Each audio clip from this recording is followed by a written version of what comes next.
প্রচুর হরিণ আছে, হরিণ দেখা যেতে পারে, তাই চোখ।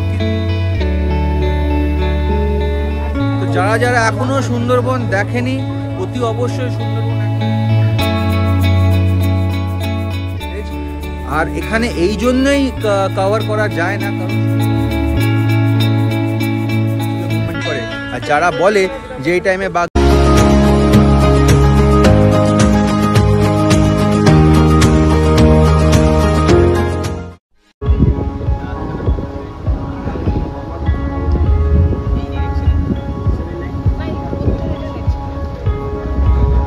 ফরেস্ট পারমিশন হয়ে গেছে, সজনেখালি দেখা আমার হয়ে গেছে, মানে আমাদের সবাইকার।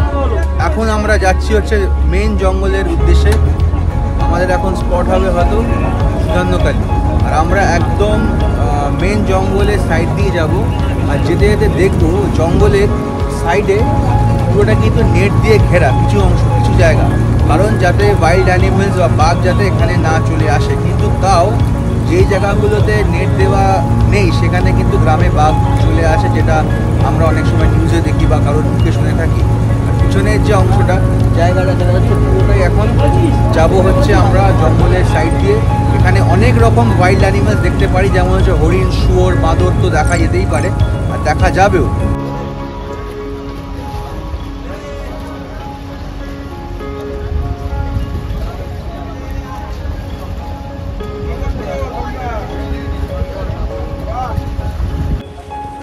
সজনেখালি থেকে বোট ছেড়ে দিয়েছে, আমরা অলরেডি মেন জঙ্গলের দিকে যাচ্ছি সুধান্যখালি। আর এদিকে বোটে কিন্তু ব্রেকফাস্টও রেডি। এখন ব্রেকফাস্ট প্রত্যেকটা টুরিস্টকে দেওয়া হবে, তো আমরাও খাবো। এখন দেখি এরা ব্রেকফাস্টে কী দেয়।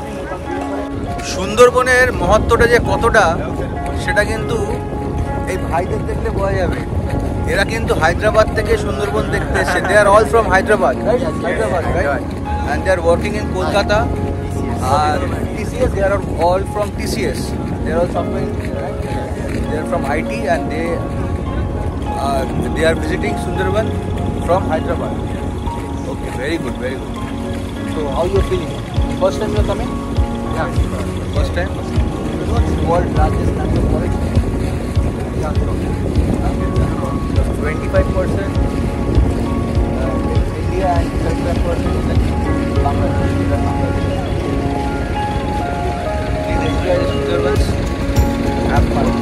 এরা আমাদের সাথে বোটেই এসছে সব ভাইগুলো।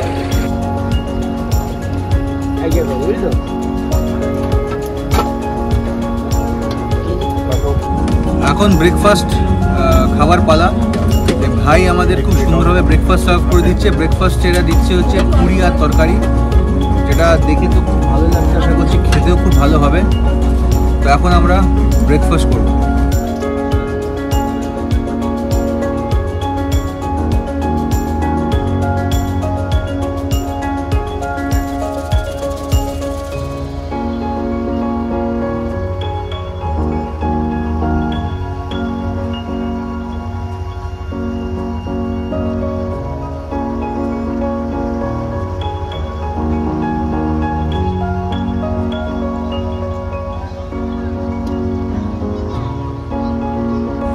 সজনেখালি থেকে বেরাবার পরে বাঁদিকের যে জঙ্গলটা আছে সেটা হচ্ছে সুধান্যখালি অবধি পুরোটাই ফেন্সিং দিয়ে ঘেরা, কারণ তার অপোজিটেই কিন্তু গ্রাম আছে, যাতে কোনো রকমের বাঘ বা বাঘই জঙ্গলে না ঢুকতে পারে। তাই গভর্নমেন্ট থেকে পুরো জঙ্গলের এরিয়াটা নদীর পাড় অবধি বা এখানে পুরোটাই কিন্তু ফেন্সিং দিয়ে ওরা কভার করে দিচ্ছে। ফেন্সিং মানে নেট। তো আমরা এখন এই জঙ্গলের বাঁদিক দিয়ে যাচ্ছি, আর সামনে আগে গিয়েই সুধান্যখালিতে লেফট টার্ন নেবে সুধান্যখালি যাওয়ার জন্য। সুধান্যখালিতেও একটা ওয়াচ টাওয়ার আছে, প্লাস মিষ্টি জলের পুকুর আছে। আর সুধান্যখালিতে কিন্তু বাঘ দেখা সাইটিংটা অনেকটাই হয়, অনেকজন দেখতে পায়, কারণ ওখানে গেলেই আমি দেখাতে পারবো যে কী কারণটা।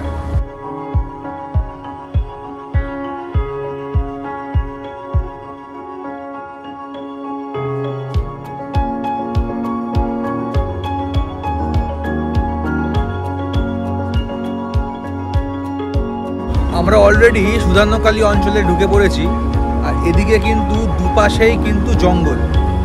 তো দেখতেই পাচ্ছি দুপাশে কিন্তু জঙ্গল,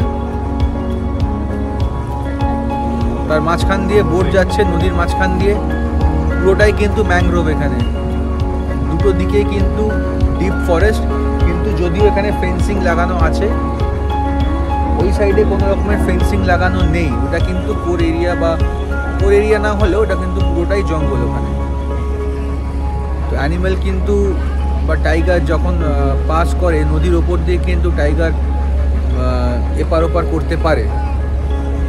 আর এখানে প্রচুর পরিমাণে কুমির আছে আর বিভিন্ন ধরনের পাখি আছে সুন্দরবনে, যেটা আমি কিছুক্ষণ আগে দেখেছি, বাট আমি ভিডিওতে ক্যাপচার করতে পারিনি।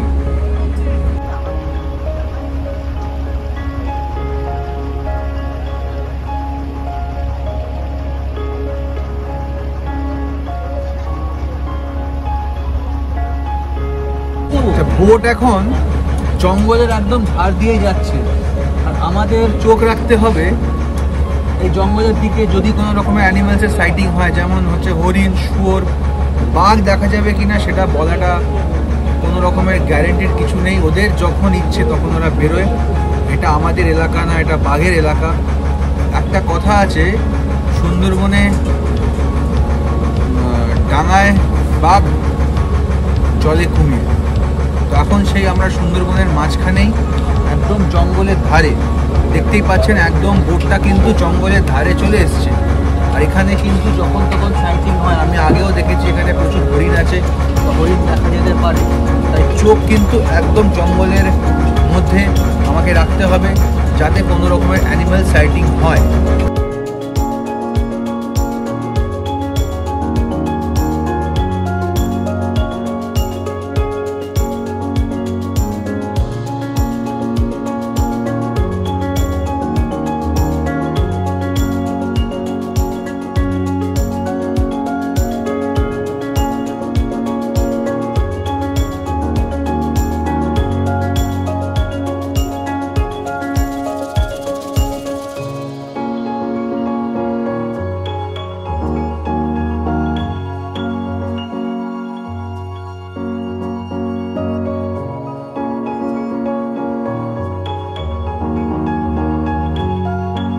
আর দেখতে দেখতে আমরা এখন সুধান্যকালী ওয়াচ টাওয়ারে চলে এসেছি।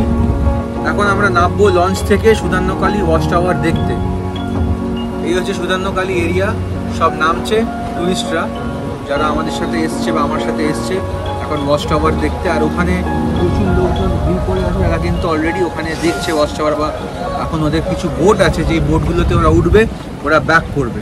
এখানে অনেক বোট আছে যেগুলো দাঁড়িয়ে আছে, সেগুলো এখন যারা দাঁড়িয়ে আছে ওখান থেকে ওরা ব্যাক করবে সুধান্যকালী দেখে।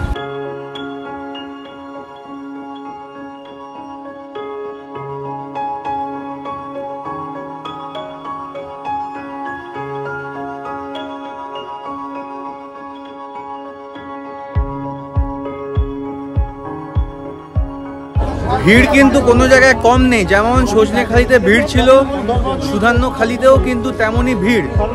সেই ভিড়টা কিন্তু দেখুন এখানে কতটা ভিড়, এখানে মানুষে এসছে বা টুরিস্টরা সুন্দরবন দেখতে এসছে। তো যারা যারা এখনও সুন্দরবন দেখেনি, অতি অবশ্যই সুন্দরবন একবার ভিজিট করুন। আর শীতকালে চেষ্টা করবেন ভিজিট করার, তাহলে খুব ভালো লাগবে। কারণ গরমকালে একটু কষ্টকর, কিন্তু অনেকজন আসে যারা হচ্ছে ওয়াইল্ড লাইফ ফটোগ্রাফি করে বা যারা ফরেস্ট লাভার, তারাই আসে। কিন্তু শীতকালে এলে সবাইকার জন্য খুব ভালো লাগবে। হচ্ছে সুধান্যখালির এরিয়া, পিছনে ওয়াচ টাওয়ার আছে, সেই ওয়াচ টাওয়ার থেকে জঙ্গলটা দেখা যায়, জঙ্গলের দেখা যায়। আর জঙ্গলটাকে ভালোভাবে উপভোগ করা যায়, কারণ এখানে গভর্নমেন্ট থেকেই আবার দুখানা পুকুর করে দেওয়া হয়েছে, মিষ্টি জলের পুকুর, যাতে অ্যানিমেলসরা এসে এখানে জল খেতে পারে। আর কিছু জায়গা আছে এখানে, আমি ওপরে গিয়ে দেখাচ্ছি। পিছনে একটা বোর্ড আছে, সেই বোর্ডে সুন্দরবনে যত রকমের বার্ডস আছে, সেই বার্ডসগুলো কিন্তু এখানে দেওয়া আছে, কি কি বার্ডস এখানে সুন্দরবনে আছে। আর এই যে বোর্ডটা, এখানে হচ্ছে সুন্দরবনে স্তন্যপ্রায়ী ম্যামেলস জাতীয় যেগুলো আছে, সেগুলো জন্তু জানোয়ার ঠিকই আছে, সেগুলো সব কিন্তু এখানে দেওয়া আছে।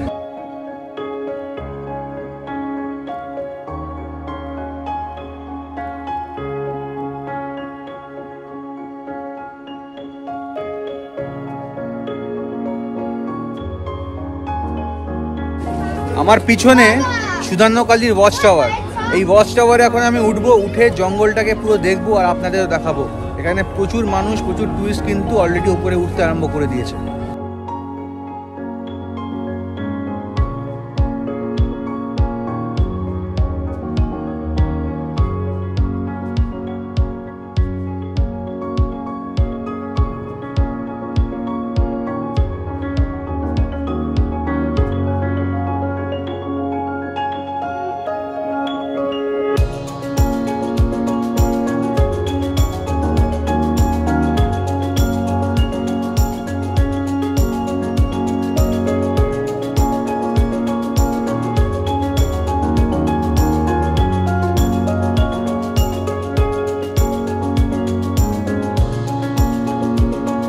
সুধান্যকালীতে ওয়াচ টাওয়ার এসছে এখন, আর পিছনে অনেকগুলো কাটা প্যাসেজ দেখা যাচ্ছে আর একটা পুকুর দেখা যাচ্ছে। কাটা প্যাসেজগুলো কিন্তু গভর্নমেন্ট থেকে করে দেওয়া হয়েছে, কারণ এই জঙ্গলগুলো কেটে যাতে অ্যানিমেল পাস করলে টুরিস্টরা দেখতে পারে এই ওয়াচ টাওয়ার থেকে। আর এই যে পুকুরটা দেখছে, এই পুকুরটা কিন্তু মিষ্টি জলের পুকুর। এখানে কিন্তু প্রায়শই বন্য প্রাণীরা আসে এখানে জল খেতে। আমিও দেখেছি, হরিণ দেখেছি, শুয়োর দেখেছি, বাট বাঘ এখানে আমি কোনোদিন দেখিনি। বাট এখানে কিন্তু বাঘের সাইটিং প্রচুর হয়। এখানেও দেখুন, এখানেও একটা কাটা প্যাসেজ করে দেওয়া হয়েছে পুরো গভর্নমেন্ট থেকে। এখানেও অ্যানিমেল সাইট যদি হয়, মানে এপাশ থেকে ওপাশ যখন অ্যানিমেল মুভমেন্ট হয়, যেটা ফরেস্টের ল্যাঙ্গুয়েজ বা এদের ল্যাঙ্গুয়েজে বলে ভাষায় অ্যানিমেল মুভমেন্ট, অ্যানিমেল যখন মুভমেন্ট হয় তখন কিন্তু এই কাটা জায়গা যখন করে দেওয়া হয়েছে সেটাতে দেখা যায়। সুন্দরবন একটা এমন জঙ্গল যেখানে কিন্তু প্রচণ্ড ডিপ, যেটাকে ম্যানগ্রোভ বলা হয়, কারণ এটাকে ওয়ার্ল্ডের লার্জেস্ট ম্যানগ্রোভ ফরেস্ট। এখানে কিন্তু কোনো রকমের ন্যাশনাল জিওগ্রাফি বা ডিসকভারি চ্যানেলও কিন্তু প্রপারলি কাভারেজ করেনি। অন্যান্য জঙ্গল কাভারেজ করে, বাট সুন্দরবনে কিন্তু কোনো রকমের কাভারেজ এখনো পর্যন্ত প্রপারলি হয়নি। যেগুলো আছে সেগুলো খুব রেয়ার ভিডিও ফুটেজ। আর এখানে এই জন্যই কভার করা যায় না, কারণ সুন্দরবনে একবার ঢুকলে বেরোনোর কোনো রকমের রাস্তা কিন্তু সবাই খুঁজে পায় না। এখানকার যারা লোকাল বাসিন্দা বা যারা মধু আনতে যায় বা মাছ ধরতে যায়, তারা কিন্তু কিছু জায়গা আছে সেখানে ওদের সিলেক্ট করা আছে, সেখানেই ওরা যায় মধু আনতে বা মাছ ধরতে।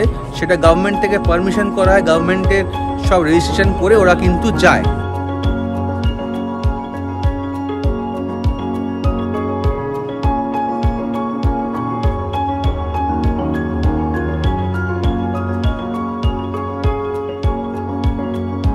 সুধান্যকালীতে প্রায় আমরা অনেকক্ষণ অপেক্ষা করলাম, প্রায় ঘন্টা দেড়েক অপেক্ষা করেছি সুধান্যকালীতে। কিন্তু এখানে ওয়াচ টাওয়ারে বসেছিলাম, দেখলাম প্রচুর লোকজন এসছে, কিন্তু এখানে কোনো রকমের কিন্তু অ্যানিমেলস দেখতে পাইনি, না হরিণ, না বাঁদর, না শুয়োর, কিছু। কিন্তু একটা লোক দূরে, ওয়াচ টাওয়ার থেকে দূরে একটা কাঠের গুড়ি ছিল, সেটা দূর থেকে কোনো অ্যানিমেল মনে হচ্ছিল। তো একটা লোক বলছে বাঘ, ওটা বাঘ, কিন্তু তারপরে দূরবীন দিয়ে দেখা গেছে ওইটা হচ্ছে কাঠের গুড়ি। হ্যাঁ, বাঘ কিন্তু এরকম করে কোনোদিন আসে না, এক জায়গায় এরকম করে বসে থাকে না, ওরা এলেও ওই প্যাসেজ জায়গা দিয়ে মুভমেন্ট করে বেরিয়ে যায়। সুন্দরবন এলে বাঘ দেখবো বলে না আসাই ভালো। সুন্দরবন এলে বা যে কোনো জঙ্গলে গেলে, যারা জঙ্গল ভালোবাসে বা যারা জানে সেটা হচ্ছে জঙ্গলে গেলে ওই বাঘ দেখবো বলে জঙ্গল যাচ্ছি, এটা কিন্তু একদম টোটালি এটা কিন্তু ভুল জিনিস। তো জঙ্গলে যখনই আসবেন আপনারা জঙ্গলটাকে উপভোগ করতে আসুন, কারণ জঙ্গলটা হচ্ছে জন্তু জানোয়ারদের ঘর, এটা আমাদের কিন্তু এলাকা না। ওদের যখন খুশি ওরা তখন বেরোয়, আমাদের দেখা দেয়। যেমন আমরা বাড়ি থেকে বেরোলে অন্য লোকজন দেখতে পায়, এটাও কিন্তু সেম জিনিস। আমরা কিন্তু জানি না কখন কারা কখন কোন জায়গায় মুভমেন্ট করে বা অ্যানিমালসগুলো মুভমেন্ট করে। আর যারা বলে যে এই টাইমে বাঘ গেলে বাঘ দেখা যায়, ওগুলো কিন্তু একদম ভুল কথা। ওইসব লোকেদের পাল্লায় পড়বেন না, বা ওরকম কোনো রকমের ধারণা নিয়ে সুন্দরবন বা যে কোনো জঙ্গল দেখতে যাবেন না। এটা কিন্তু আমার নিজস্ব অভিজ্ঞতা থেকে বলছি।